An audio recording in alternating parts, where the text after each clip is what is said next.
Welcome to the heart of Mexico City, where the roar of the engines meets the passion of racing at the iconic Autodromo Hermanos Rodriguez. Nestled among the mountainous hills, the only thing higher than the elevation are the competitors' will to win.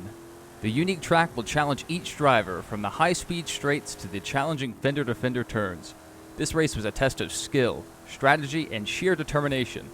We saw wheel-to-wheel battles, daring moves, and moments that define the day. In today's video, we'll take you from the green flag to the checkered, covering the pivotal moments that made this race an instant classic. So buckle up and get ready for an exciting ride as we discuss NASCAR's international road trip. Welcome, ladies and gentlemen, to our NASCAR Mexico City race review. I just wanted to do a Bill Weber style introduction. I've been playing a lot of NASCAR 2005. You can see that on the channel. And before each race, he does an outstanding introduction. So, wanted to give that a try, at least for nostalgia's sake. So, starting the race, we'll go ahead and open up with qualifying. We'll take a look at the results. Shane Van Gisbergen sitting on pole, with Ryan Preece in second, Ross Chastain third, Ty Gibbs fourth, Michael McDowell fifth, Kyle Larson sixth, Todd Gilliland seventh, AJ Allmendinger eighth, Joe Logano ninth, and Daniel Suarez 10th. I want to point out a couple other drivers. So all the way back in like row 15, we have Alex Bowman, and row 16, we have Christopher Bell. So individually 29th and 31st. That'll play out later on in the race. So beginning with lap 1, Shane Van Gisbergen takes the lead. Ross Chastain to second. Carson Hocevar had his off-track excursion, one of many throughout the race. And caution came out for rain. So as soon as the race began, we immediately had a yellow, and then the strategy began. On the restart, Cindric and Buescher end up staying out on slicks because they didn't think it was going to continue to rain, and they thought that would be the best strategy. They both got eaten up on the restart. Ty Gibbs takes the lead. Multiple cars off track. Austin Dillon, William Byron, and Ryan Blaney all go off in turn 4 if they continue. And then on lap 7, Kyle Busch spins on the corner entry and takes out Kyle Larson, Justin Haley, AJ Allmendinger, and also involves Zane Smith and Chase Briscoe.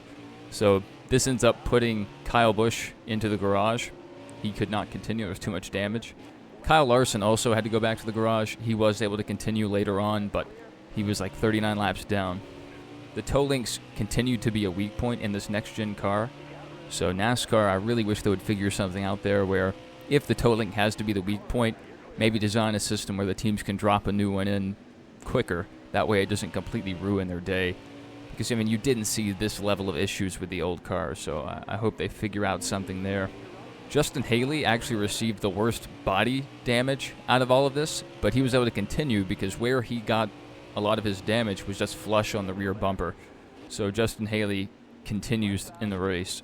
Chris Buescher, after that caution, he comes in, he gives up the slick strategy, he goes in and takes rain tires. Austin Cindric stays on track. And at this point in the race, the slick tires were getting eaten up by the wets. I mean, they were clearly the play, but Austin Cindric's idea was once it starts to dry out, maybe we'll have a big enough advantage to work our way back through the field. Very interesting strategy. I mean, if you're going to just follow the leader, you're going to follow the leader. So sometimes gambling at these road course races pays off. On the restart, Ty Gibbs was started P1. Shane Van Gisbergen retakes the lead with Ross Chastain and Daniel Suarez in 3rd and 4th. So the Trackhouse cars at this point in the race were doing very well. The hometown guy, the hometown hero, Daniel Suarez, was running up front after his heroic win yesterday in the Xfinity race, where he started dead last due to a crash in qualifying and ended up winning the race in a backup car. So that was very cool to see. The fans were very excited. So overall, feel-good story. Lap 12, Noah Gragson around. That's the first of many incidents for Noah. He just seems to run into a lot of issues whenever we have these road course races. Ryan Preece takes stage 1, holding off Ryan Blaney, and both declined to pit before the stage break. That was somewhat of a strategy play. I mean, there were a lot of different strategies going on throughout this race. Ryan Preece just wanted the stage points. He's on that cut line. He's on the bubble. So getting those stage points really helped out. Let's go ahead and review the stage 1 results. So we have Ryan Preece taking 10 points and the playoff point. In first, Ryan Blaney second, Ross Chastain third, Michael McDowell fourth, Todd Gilliland fifth, Eric Jones sixth, Carson Hocevar seventh, Bubba Wallace eighth, Chase Elliott ninth, and Daniel Suarez 10th. Now this isn't necessarily reflective of how they were running in stage 1. because many of the leaders actually came down and chose to pit beforehand. That way they would be set up better going into Stage 2. Most of the drivers that were on the wets initially came down to take slicks. McDowell stayed out, aiming for a 2-stop race, maybe a short 3-stop race. So McDowell was really going to try to use up every last bit of his wet tires and try to play the track position game. Another interesting strategy. Lap 25, they restart Stage 2. Michael McDowell and Carson Hocevar lead them off, so we have the Spire cars out front. Suarez grabs the lead. Noah Gragson goes around, and Ty Gibbs ends up reclaiming the lead shortly after. Lap 26, John Hunter Nemechek around off the nose of Tyler Reddick. Just incidental contact. They both continue. And Alex Bowman, starting all the way back in 29th, he enters the top 10. Lap 27, Todd Gilliland around off the nose of Ryan Preece. Lap 28, McDowell and Suarez, they both ditch their wet tires. And then on lap 29, Stenhouse, the last car on wet tires, pits for slicks. All the cars are now back on slick tires. Lap 32, Ryan Truex spins, bring out a caution. So Ryan Truex, he was filling in for Denny Hamlin. Denny Hamlin just had his first baby boy, so congrats to Denny Hamlin. But Ryan Truex seemed to be having a somewhat rough day. Chase Briscoe receives the free pass, and Kyle Busch officially retired from the race. They tried to work on the car, they just couldn't get it back in working order. Lap 35, the field restarts, Ty Gibbs leads them off. And on lap 36, Logano runs off the track in turn 4 from 10th place. He continues on. Lap 39, Eric Jones pits for a flat left front tire, most likely caused by flat spotting the tires, locking the brakes, but he's able to continue. Lap 41, Cindric pits from 4th, his first stop of the race. So the slick tire strategy and playing track position actually ended up working out for Cindric for a while. So pretty good strategy there. Lap 43, Ty Gibbs pits from the lead, and Shane Van Gisbergen reclaims the lead while running a different strategy, waiting for more rain. So SVG's team thought rain was about 15 minutes out. That rain actually didn't end up coming, so it really threw their strategy off, but they were able to overcome this. Shane Van Gisbergen takes Stage 2, Bowman picking up 8 stage points in 3rd. Let's take a look at the Stage 2 results. Shane Van Gisbergen in 1st, Christopher Bell 2nd, Alex Bowman 3rd, Ryan Blaney 4th, Michael McDowell 5th, Austin Dillon 6th, Chris Buescher 7th, Riley Herbst 8th, Carson Hocevar 9th, and Daniel Suarez in 10th. Since the introduction of the stage cautions at the road courses, traditionally, whoever wins Stage 2 usually doesn't go on to win the race. Usually they'll short pit, that way they can keep their track position once the next stage resumes. So Shane Van Gisbergen was starting in somewhat of a hole, but with his talent and with the car they had, he was confident that whatever strategy they took, they would press forward. As a result of the Stage 2 caution, Justin Haley gets the free pass, so even after all the damage, he was able to somewhat come back and put together something of a decent run. Ryan Blaney, Austin Dillon, Ricky Stenhouse Jr., AJ Allmendinger, Todd Gilliland, Catherine Legg, Tyler Reddick, and Cody Ware all pit. On lap 50, Stage 3 begins. Shane Van Gisbergen leads them off.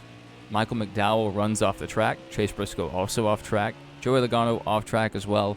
Christopher Bell takes the lead, and Bowman to 3rd.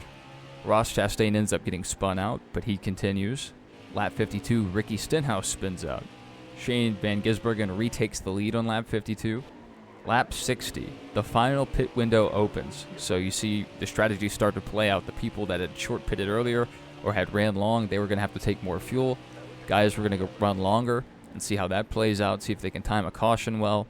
So it was really shaping up to be an interesting strategy race, which is such an overlooked component of these road course races, and something that the stage racing kind of dampens is the on-track strategy, like whether you're going to run a 2-stop or a 3-stop or whatever. So it's always interesting to see how the strategies play out, and that was just increased with how the weather played out during this race. Lap 61, Christopher Bell came in for what would be his final stop. And on lap 63, Shane Van Gisbergen pits from a near 6-second lead for what was his final stop. Ty Gibbs ends up assuming the lead. Lap 64, Carson Hocevar spins and stalls it, leading to a yellow on the speedway. Zane Smith receives the free pass. Now this was interesting because a lot of cars had already come in and completed their pit stops, so would the cars that were on track be at a disadvantage, losing their track position? Would they try to run longer? So it was definitely an interesting time for a caution, and it would be Carson Hocevar. He had a very rough day. He had speed. He was able to make some passes, but overall it seems like his aggression got the best of him today. Before the restart, Shane Van Gisbergen was reporting a possible loose wheel. The team reviewed the footage. They were in the pit stall for 15 seconds, so there's no way that they missed one of those single lugs. But Shane was convinced that something was either loose or broken, so had everybody kind of on edge considering he had the lead. SVG ends up holding the lead on the restart, Bowman to second. And on lap 73, Joey Logano takes out Austin Dillon.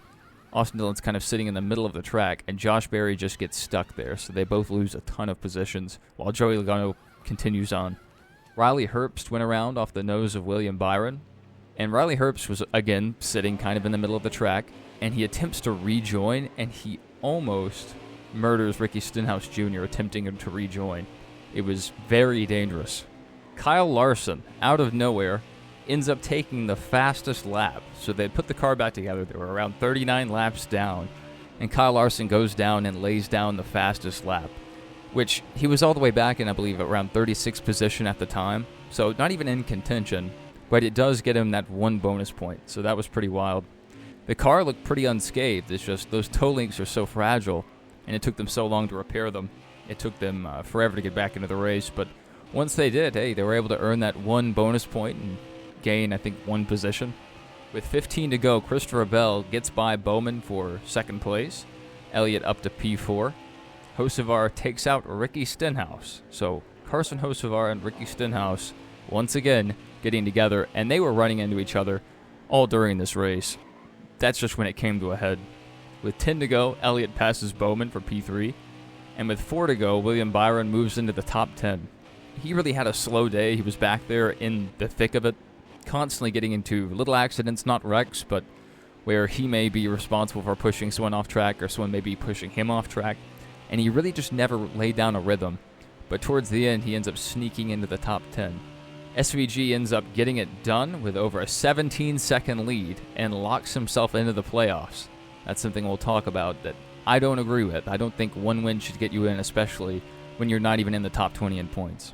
We'll discuss that in a second.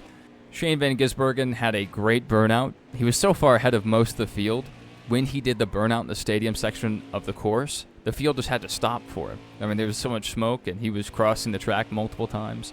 And Catherine Legg didn't know what to do. She was right behind him and just, proceeded with caution. But it was a weird place to do a burnout. Usually the field's coming to pits. That way you have the whole front stretch to yourself. But he was right in the middle of the course. So, I would have been a little frustrated if I was one of the competitors. But it was a fantastic burnout, especially in front of all the fans. And then to top it off, when a Trackhouse driver wins, they always do something interesting.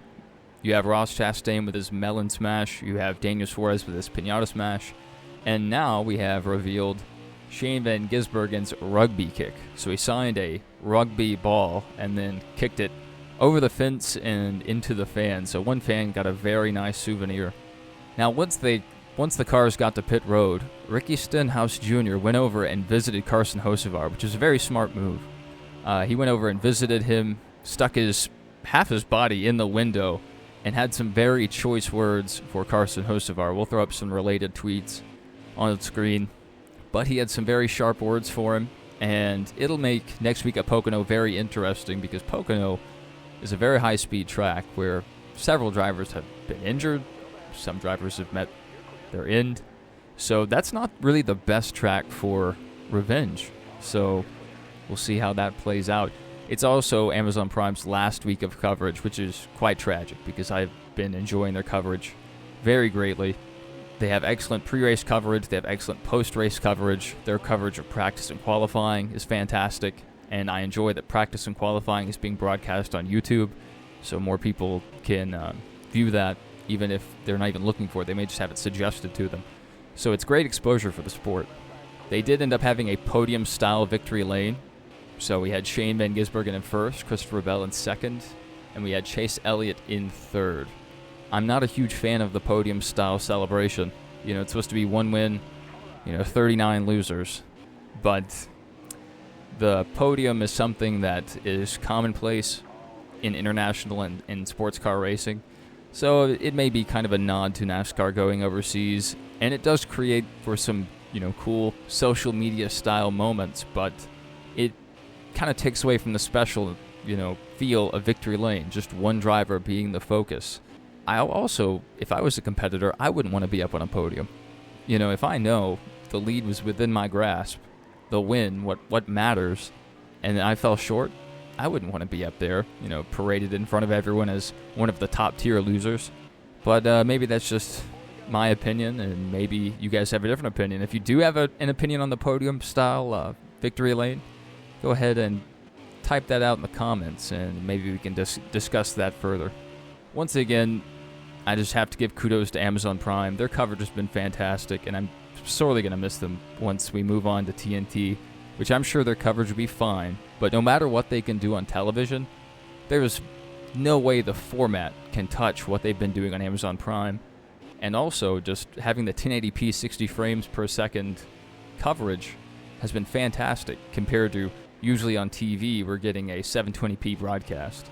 That's unacceptable in 2025. All right, let's go ahead and review the race results.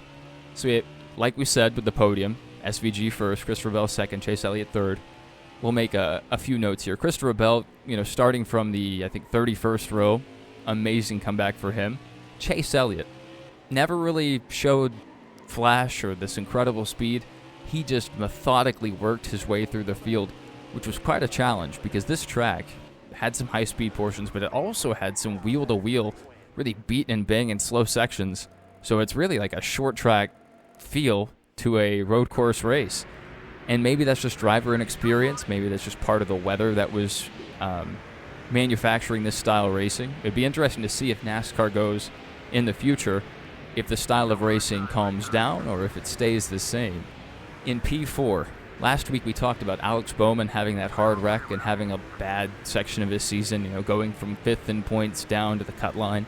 He comes home in P4, and he ran up front for a lot of the race, and at certain times had a little more speed than SVG, but Shane Van Gisbergen on the long run, nobody was touching him.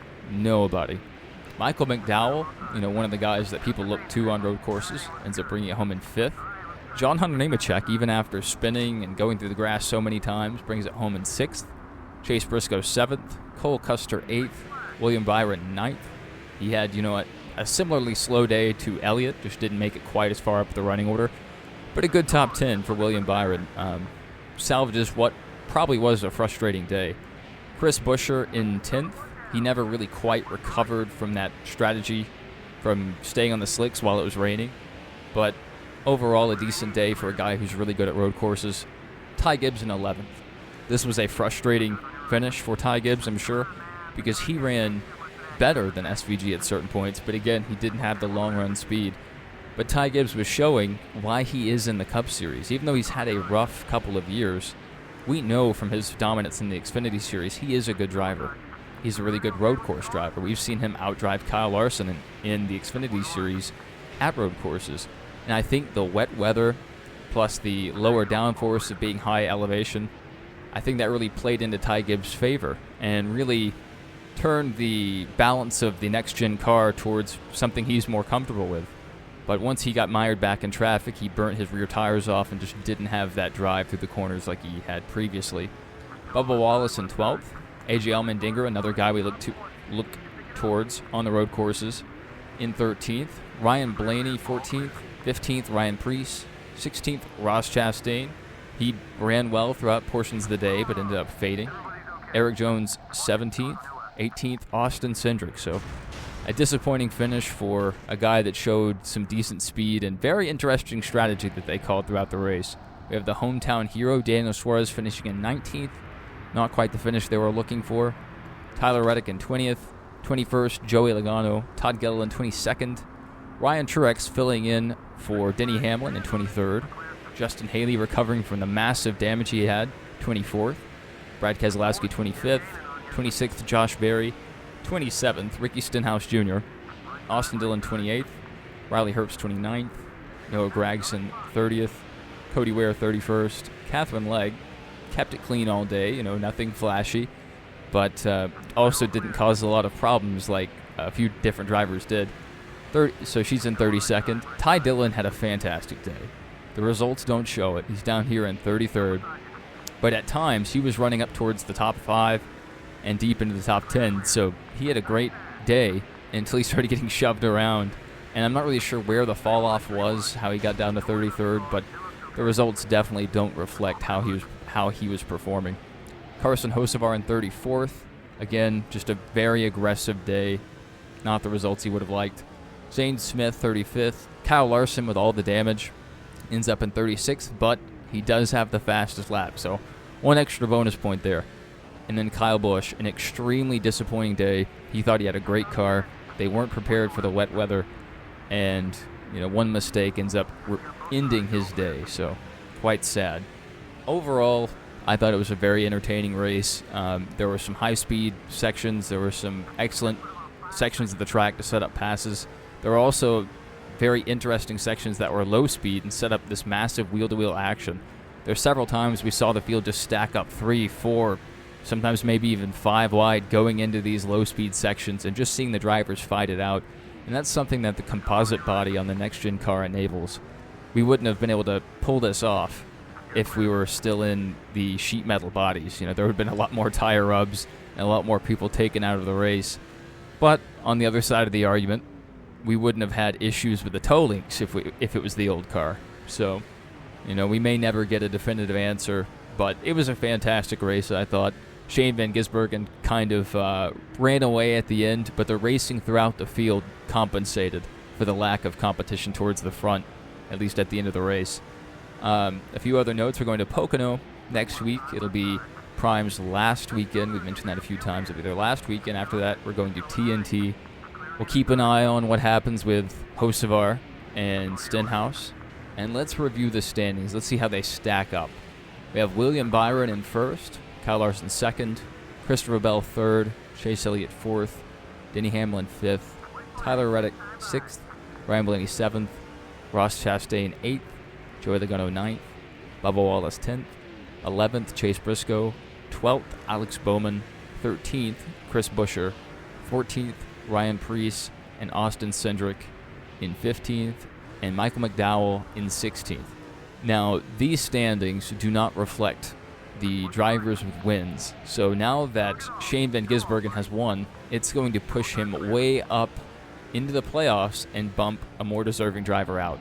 This is just my opinion, but I do not believe one win should lock you into the playoffs. I think that's stupid. I understand why they do it. It creates this interest. Oh, yeah, if we just go out there and get that one win, we gamble it, we're locked in. Shane Van Gisbergen was 33rd in the standings before this race. He's sitting at 30th now after the win, barely above Ty Dillon and just below Justin Haley. You're telling me a driver 30th in the standings is now locked into the playoffs over guys like Kyle Busch, Josh Berry, Carson Hocevar, AJ Allmendinger, guys that are way higher on the points, have been much more consistent throughout the season. It's absolutely ridiculous. Just the whole playoff system is ridiculous. Having one race decide the championship is so stupid, especially depending on which track you go to. It's going to favor certain teams. It's going to favor certain drivers. So as long as you make it to that final round, you have one good race. There you go. You really only have to have a few good races in the season. As long as you do good in the cutoff races, as long as you win one race to get in the playoffs, and then you win the final race, there you go. Like Joey Logano did last season, ran poorly all season, wins a race, and then, ends up winning the championship. It's just a disgusting format.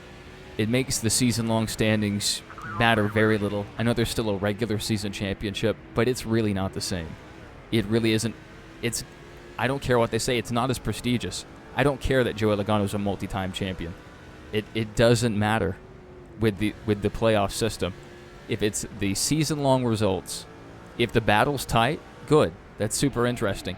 If it's a runaway blowout points lead, good for them. That just shows the level of dominance and consistency that is required to win a season-long points format. Anyway, I think that'll end our rant. Thank you guys for joining us. It's been fun doing these race reviews and race previews. If you want a little more context and look into the track that we were at this week in Mexico City, the Autodromo Hermanos Rodriguez racetrack, we did have a race preview, so keep an eye out for those as we go forward. And thank you guys for the support on these NASCAR-related videos. We're still getting into the flow of it, but hopefully you guys enjoyed it. If you have any thoughts on any part or anything we discussed, go ahead and drop a comment. And if it's something that is compelling, maybe we make a video and continue the discussion about. So thank you guys for watching. If you like it, like it. If you hate it, keep hating it. And yeah, that'll do it. Hope to see you guys in the next one.